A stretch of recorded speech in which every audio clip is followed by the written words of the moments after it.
This guy's entire job is to water down everything that's too critical of Israel.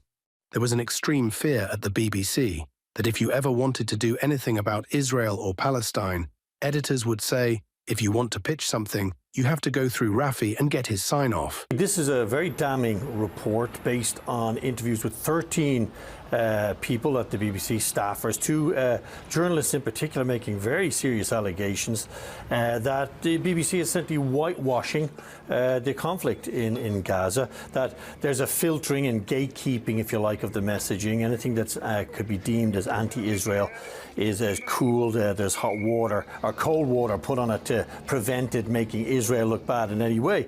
That it essentially devalues Palestinian lives, highlights any crimes of Hamas or on the other side, but that anything Israel does has to be sort of softened, if you like. Now, the staffers also suggest that they raised their concerns about the impartiality or the lack of partiality at the BBC. Terms like massacre, slaughter and atrocity exclusively, it seems, reserved for crimes on the Hamas side. But when Israel kills civilians, these people die. When Israel takes people without trial and imprisons them without trial, children in some cases, these are prisoners. When Hamas does it, they're hostages. This is by no means the first time that we've heard about the partial nature of the BBC.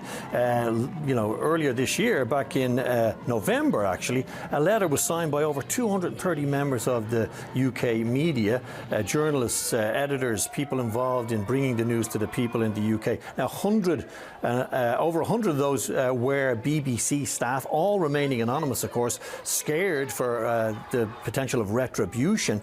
There's been protests at the BBC, there's been protests at Sky, but it doesn't seem that anything is changing regarding the narrative, the way things are reported.